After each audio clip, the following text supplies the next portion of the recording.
son mis dudas, y decirle muchas gracias por su presencia. Están acá asesores de varios despachos de congresistas y estamos efectivamente viendo el problema específico de Espinar por las condiciones que usted ya conoce y por la situación de conflicto que existe en la zona, y que no es la primera vez que estamos tomando esta problemática, sino ya se viene acompañando como comisión esta experiencia y este conflicto que conoce perfectamente la presidencia del Consejo de Ministros. Hemos ido trabajando con el Ministerio de Energía y Minas e igualmente con el Ministerio de Salud.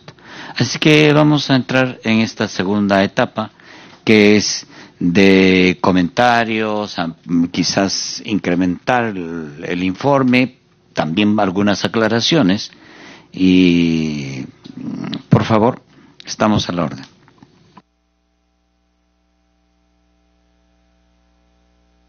La doctora Sandra Rodríguez.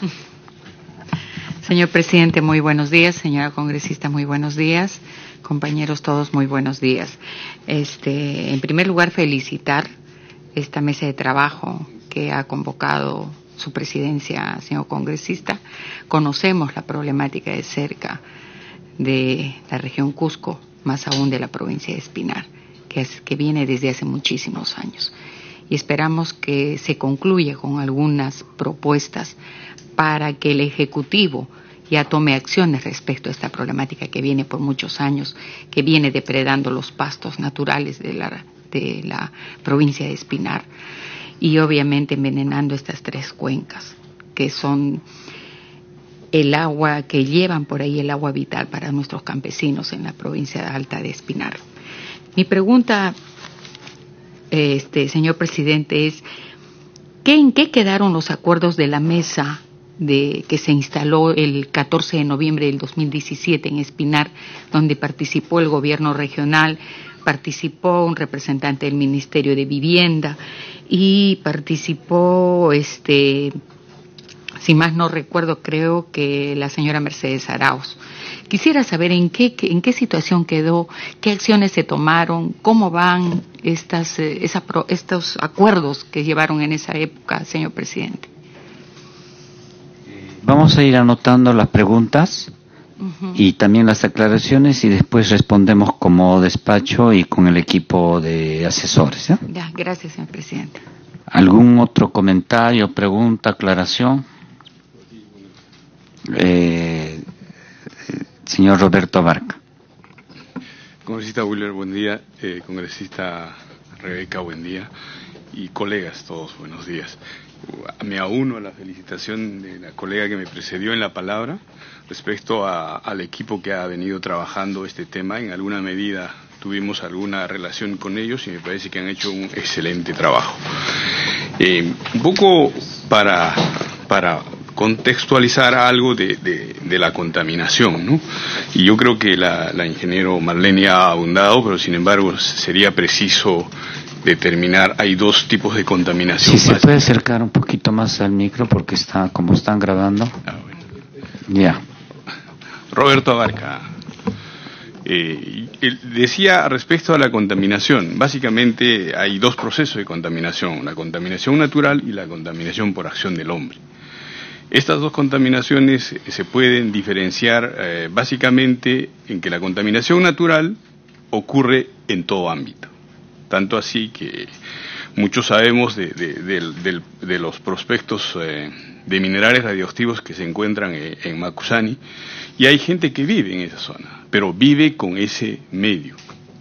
Mientras los minerales estén en armonía con la naturaleza, la contaminación también es parte de ella.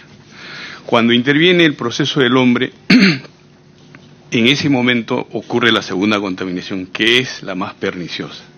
Sin embargo, los estándares mundiales que ocurren en los proyectos exclusivos de extracción se minimizan ese grado de contaminación. Y eso también obedece a un esquema no solo nacional, mundial, de procesos de extracción de minerales o recursos naturales.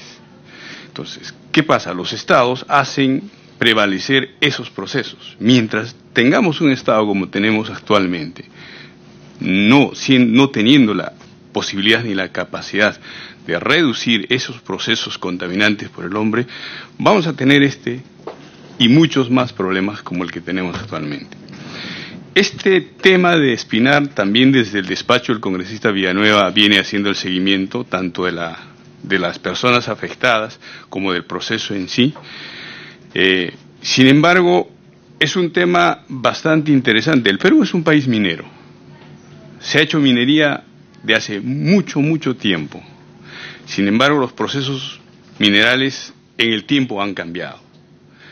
Y el tema exclusivo de Espinar, yo puedo resumirlo en tres aspectos, puedo por lo menos proponer 3 aspectos. Es la contaminación pasada, es la contaminación presente y es la contaminación futura que puede ocurrir. Tenemos 3 proyectos: el proyecto de Tintaya, que ya acabó, el proyecto de Antapacay, que está en proceso, y el proyecto de Corcovado, que vendría en un futuro cercano. Entonces, tomando como un aspecto esencial esta trilogía dentro del ámbito de Espinar, creo que se debe crear precedente para futuras actividades en el país. Porque están ocurriendo las 3 cosas fundamentales. Entonces, yo creo que hay mucha desidia del gobierno, no solamente del estamento nacional, también de los estamentos locales y regionales. Porque son ellos quienes deben acompañar este proceso. Y son ellos quienes deben hacer respetar si algún aspecto se ha vulnerado los derechos de las comunidades del ámbito. Entonces yo creo que las responsabilidades ahí van a ser interesantes. Sugiero, congresista, y esto tal vez a título personal, no lo he conversado con el congresista Villanueva, que una comisión de trabajo como esta podría pasar como una comisión investigadora exclusivamente del tema Espinar. Podría darse, yo pongo a debate, así determinar las causas, los responsables y qué hacer para la población, porque vamos a seguir persiguiendo a los responsables, a los causantes, y no estamos atendiendo a aquellos que sí están con el problema. Entonces los ministerios tienen la voz cantante ahora que la gente está presumiendo, o en todo caso ha sido contaminada y está siendo contaminada porque no existen los procesos de control. Y los organismos como la OEFA y OSINERMIN deberían recrudecer en todo caso los parámetros para evitar este tema de contaminación. Y no solamente en el ámbito de Espinar, sino en todo el país. Ese es frente a esa parte, y la parte de salud. En la parte de salud ya hay muchas personas que están siendo que han sido vulnerados en sus derechos de tener una salud buena, no solamente en el ámbito de Espinar. El Bajo Urubamba es otro tema, los pueblos nahua es otro tema. Por eso digo, no persigamos, bueno, tenemos el derecho de saber quiénes han contaminado, pero hay que atender a esa gente que no está siendo atendida. Ese es el otro tema. Y de repente prever los mecanismos necesarios. Creo que, no sé si es en su proyecto o en algún proyecto, vi el hecho de crear un fondo exclusivamente para atender la salud en las áreas donde se hace extracción. Las empresas mineras, las empresas extractivas en general, cumplen con los parámetros que establece el Estado, pero el mismo Estado abandona cuando ocurren temas como estos. Así que, congresista, creo que esa en parte sería mi sugerencia, y bueno, seguir trabajando para llegar, para un poco determinar las responsabilidades y sobre todo asistir a la gente que ya tiene el problema de salud. Solo eso. Muchas gracias. Oscar Pozo. Buenos días, señor presidente. Buenos días, congresista Cruz, colegas. Se han dicho varias cosas que creo que vale la pena resaltar. Los campos de conflicto, nos decía Marlene, son Estado cumple con lo que prometiste, empresa minera, hay que negociar un nuevo convenio. Nos decía María que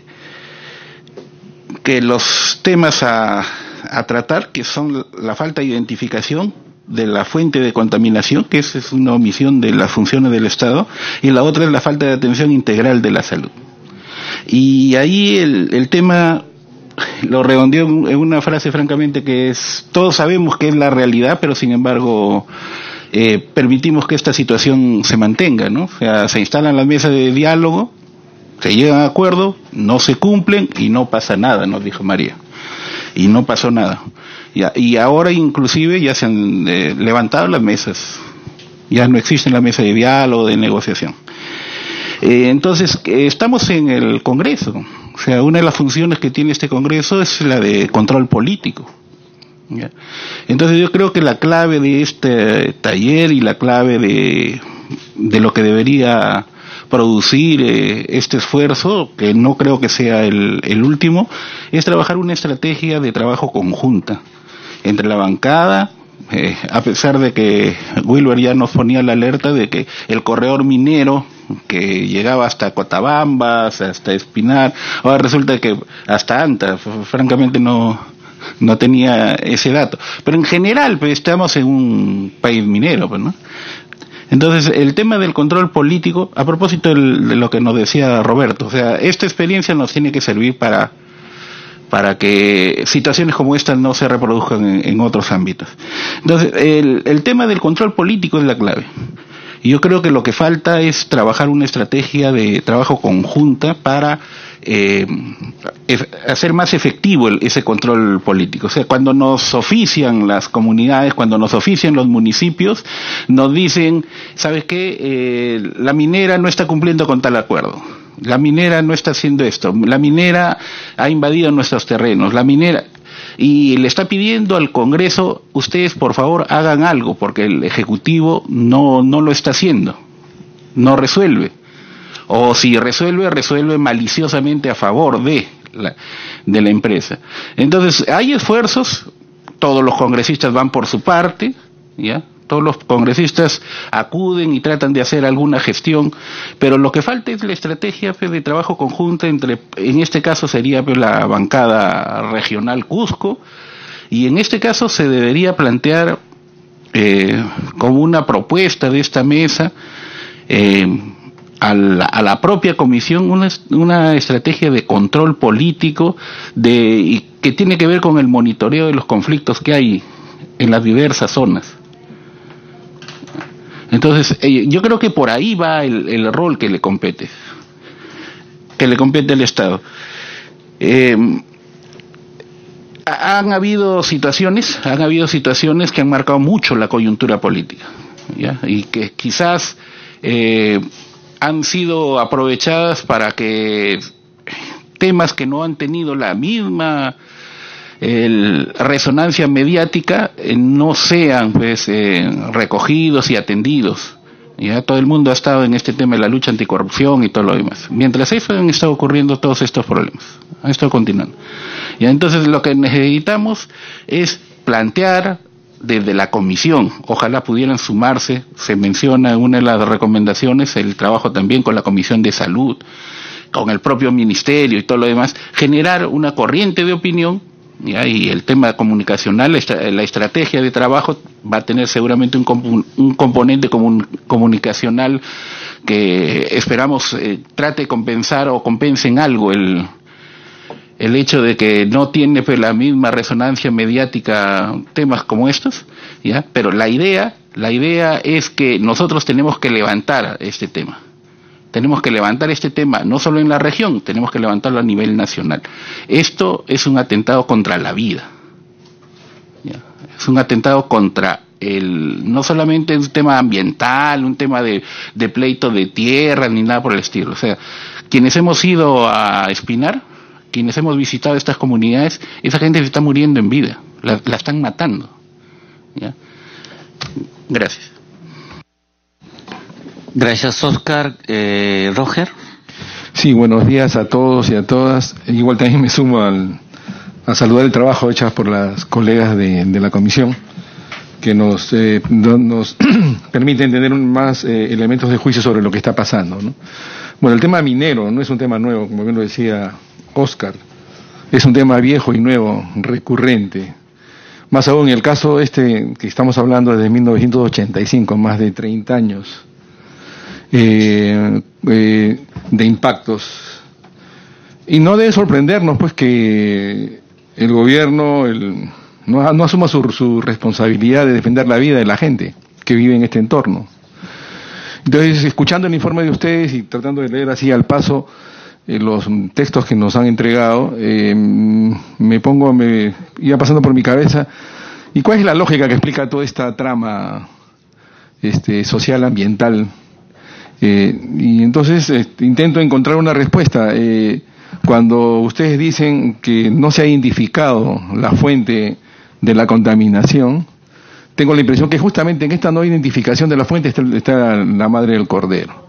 Si como no hay no hay fuente, no hay responsables, no hay a quien poner al frente y exigirle cuentas sobre su responsabilidad, porque como no hay fuente, y entonces si a eso mismo se agrega que hay una fuente natural de contaminación, como bien nos decía Marlene Castillo al comienzo de su intervención, entonces ahí hay un serio problema que hay que resolver. Entonces yo diría, leyendo también el memorial y de los acuerdos de las reuniones que ustedes informan, ahí hay una serie de propuestas y una de las principales demandas que plantean las comunidades que viven en esa zona es que se declare en emergencia sanitaria el territorio, la localidad, ¿no? Y yo creo que hay que insistir en eso. Creo que ahí parte de la estrategia que planteaba Pozo tiene que ver con eso. Es decir, no es simplemente exigir, sino, bueno, qué medidas hay que plantear. Por otro lado, yo quisiera también traer a colación algunos elementos que pueden servir de jurisprudencia para el tema normativo. Yo trabajo principalmente en la zona de la Amazonía y quisiera compartir con ustedes, por ejemplo, el conflicto del lote 116 en Amazonas y Loreto. El año pasado, después de 12 años de lucha de los pueblos amazónicos, Aguajú y Huampis, lograron que el Poder Judicial emitiera una sentencia declarando paralizar el lote 116, cuya demanda se había presentado en el 2006, después de 12 años, obligando a la empresa a hacer un nuevo estudio de impacto ambiental y al mismo tiempo aplicar la consulta previa. Digo esto porque ustedes mencionan el marco normativo, el convenio 169, y cuál es el argumento por el cual el Poder Judicial sostiene esta resolución. Y dice, literalmente, los invito a que ustedes recojan esta resolución, que el convenio 169 en el Perú está vigente desde 1995, en el momento que el Perú lo suscribió y el Congreso de la República de la época lo resolvió. Porque el argumento que daba la empresa y el gobierno de aquel entonces era de que no se podía aplicar la consulta previa porque la ley se aprobó en el 2011. Y ante una resolución del Tribunal Constitucional que hace alusión al tema, el Poder Judicial ante la demanda resuelve con ese argumento. Digo esto porque eso también es aplicable en el caso particular de El Espinar. Es decir, los derechos de los pueblos indígenas están reconocidos, están en el marco normativo, tienen rango constitucional. ¿No es cierto? Entonces yo creo que ahí hay, por ejemplo, no se puede hablar de ampliación del proyecto minero a las cuencas que ya se han mencionado si no se aplica la consulta previa. Entonces parte de la estrategia, creo yo, que hay que plantear es el tema de la consulta previa. Y digo estos antecedentes porque hay otros más también en curso, ¿no? Que quería poner como fundamento para la jurisprudencia. En segundo lugar, en este mismo tema también ustedes hacen mención del Pacto Internacional de los DES, pero se olvidan de no mencionar el protocolo facultativo que tiene el PIDES. Y este protocolo lo convierte en vinculante. Entonces yo creo que también junto con el convenio y la ley de consulta se debería aplicar el PIDES y sobre todo el protocolo facultativo que obliga a los estados a resolver problemas de demandas de la sociedad. Esa fue una lucha que se logró hace 10 años y a veces en el Perú no hacemos mención en eso. Entonces yo diría este asunto. Y finalmente, creo que me auno a la propuesta esta de que no basta tener mesas. Yo creo que mesas hay por todo el país, digamos una especie de carpintería social, que se toman acuerdos, que se firman actas, pero que estas no se cumplen, no tienen efectos vinculantes. Entonces, ¿cómo hacer eso? Yo, por ejemplo, yo creo que deberíamos hacer investigación, ¿no es cierto? Me parece que es importante para sancionar a quien haya que sancionar, y el Estado tiene que asumir su responsabilidad como representante de la sociedad. La defensa de la vida es innegociable, ¿no es cierto? Eso no se puede negociar. Y al mismo tiempo a la empresa minera tiene que asumir su papel, o sea, tiene que resarcir, tiene que, como dice,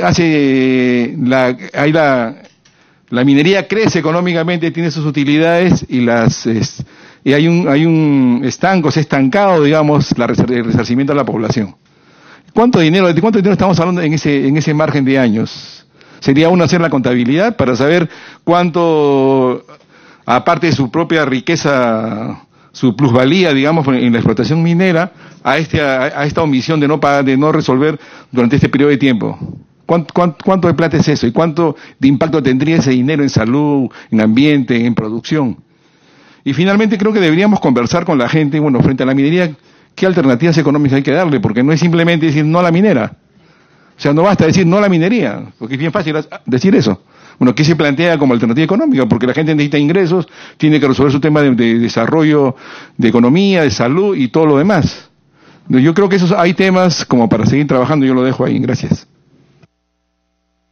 Sí, la representante del despacho del señor Pedro Lechea, la Araceli Pinto. Buenos días, presidente. Buenos días, congresista. Buenos días a todos. Yo tengo preguntas bien puntuales, la verdad, así que las pasaré a hacer. La primera es, ¿qué compromisos se adquirieron desde el 2013 que todavía no se han cumplido? Pasando por la reunión que mencionaron del 2017 también. Me imagino que hay algunas que siguen sin cumplirse. La segunda pregunta es sobre el tema del proceso de consulta previa que hablaban. Mi pregunta más directa es, ¿por qué no se hizo un proceso de consulta previa de repente para aprobar la expansión del proyecto? Entiendo que mencionaron que había una ordenanza municipal que reconocía a un grupo como pueblos originarios, pero quiero saber cuáles los criterios que de repente el Ministerio de Cultura ha tomado para no hacer el proceso de consulta previa, y si es que en todo caso hay un proceso de reconocimiento abierto en estos momentos para ese pueblo. Entiendo que es un proceso largo, es un trabajo bien exhaustivo que hace el Ministerio de Cultura de los motivos objetivos y los motivos subjetivos para poder determinar efectivamente si hay pueblos originarios y si se aplica la consulta previa. La tercera pregunta es directamente sobre el tema de salud, y es qué medidas se ha tomado en los diferentes niveles del Estado para remediar los problemas que hay, desde los gobiernos locales, como pueden ser las municipalidades, hasta el Ejecutivo, a través del MINSA, porque mi preocupación es si es un problema de presupuesto o es un problema de gestión o es ambos, porque ahí sí me gustaría saber cómo la declaratoria de emergencia podría ayudar, si es un problema de presupuesto o si es un problema de ejecución, porque me parece que hay un poco de ambos, pero tal vez mayormente un problema de ejecución. Entiendo que no tenemos mucha data porque no se ha presentado, pero sí me gustaría saber su opinión al respecto. Y la tercera, que es una pregunta que más o menos dejó abierta la señorita María Torres, que era ¿por qué los hechos u omisiones del Estado constituyen o podrían constituir actos de tortura a la población? Eso es todo. Gracias. No habiendo más intervenciones, las cosas más específicas las van a responder María y Marlene, pero yo quiero contextualizar el problema, partiendo de parte del acompañamiento que venimos realizando en Espinar. En una de las reuniones que hemos tenido, una de las últimas que hemos tenido, ahí los dos grupos de trabajo que había, uno el de la cuenca del Cañipía, que es la más vigente ahora, pero también la del Salado, plantearon que ya tienen más de 200 reuniones y nos mostraron un paquete así gigante de acuerdos, ¿no? no se había solucionado nada, o casi nada. Entonces eso significaba, y ellos tipificaron de la siguiente manera: no es una mesa de diálogo, es una mecedora, y esta mecedora es de manera permanente. Lo otro es que hay una extensión de la mina, o sea, la mina Tintaya acabó, ha entrado Antapacaya, y estas toponimias son muy importantes. A ver, cuando dice Antapacaya significa que es el cobre escondido, y mi pueblo también, que está en otra provincia que se llama Anta, significa cobre. O sea, la zona es, no estoy diciendo que es un país minero, estoy hablando de que han convertido la minería en una alternativa, existiendo otras, porque cuando hablamos de Espinar, Chumbivilcas, Cotabambas y Antabamba, estamos hablando de zonas eminentemente ganaderas. O sea, antes esta gente se dedicaba exclusivamente a la ganadería, no es que no hacían otra cosa, eran los que proveían de ganado a Cusco, a Purímac y Lima, fundamentalmente. Entonces, ahora estamos hablando de esta situación, pero esta situación ha convertido la zona en una zona totalmente socialmente explosiva. No lo decimos nosotros, lo dice la Defensoría del Pueblo. En este momento hay 2 distritos o 3 distritos que están en situación de emergencia, y no de emergencia sanitaria. Están en una situación de emergencia en la cual los derechos ciudadanos no están vigentes. Y por lo tanto, esta zona es una zona de permanente emergencia, de violencia, no ni siquiera desde el mundo campesino, sino de violencia desde el Estado contra estas poblaciones. Estamos haciendo una constatación de eso.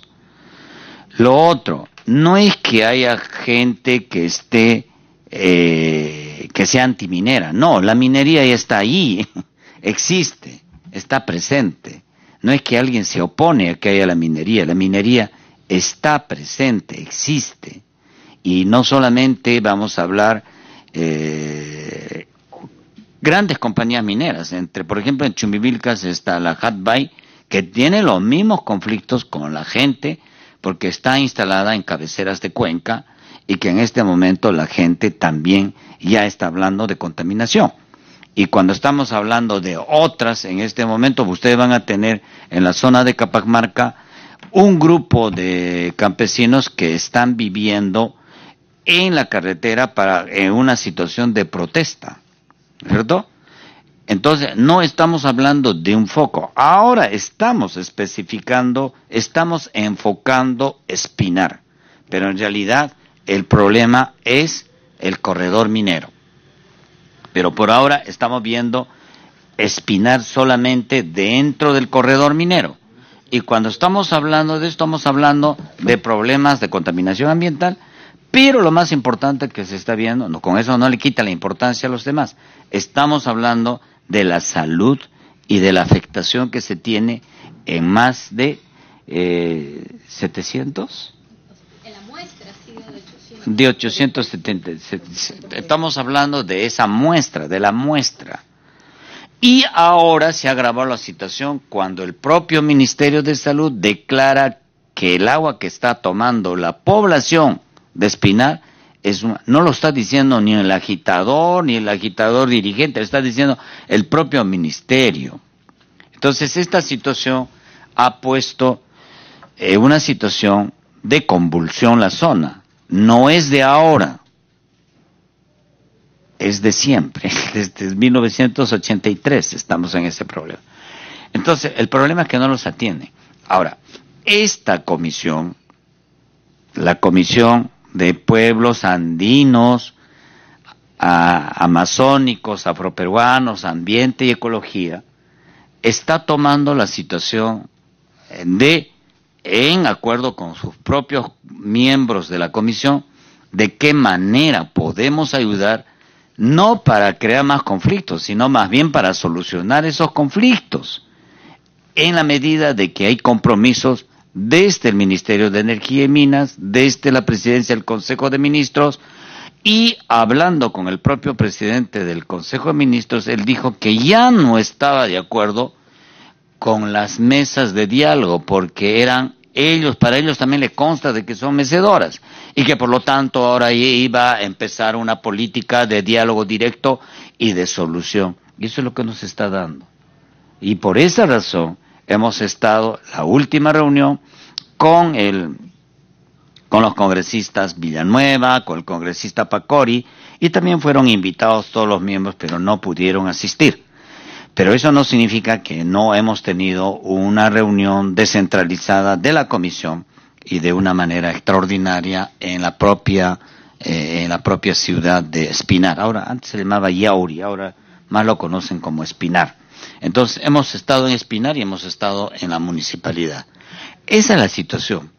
Y por lo tanto, el planteamiento es cómo, trabajando con ustedes, asesores de cada uno de los despachos, pudiéramos, no es que queremos soslayar el trabajo de los congresistas, sino mediante ustedes hacer este trabajo y también con los congresistas y dar propuestas muy concretas. Para eso es el Congreso. Y desde el Congreso, dentro del control político que realizamos, cómo nosotros podemos controlar, pero también dar alternativas al Ejecutivo y también alternativas desde la misma población. Por eso nuestra relación con la FUCAE, con el Frente de Defensa de los Intereses de Espinar, con los pobladores que están organizados en la Federación de Urbanizaciones que tienen allá en Espinar. Eso es lo que está en este momento promoviendo. Entonces voy a dejar la palabra a Marlene y también después a María. ¿Ya? Marlene. Buenos días, señora congresista.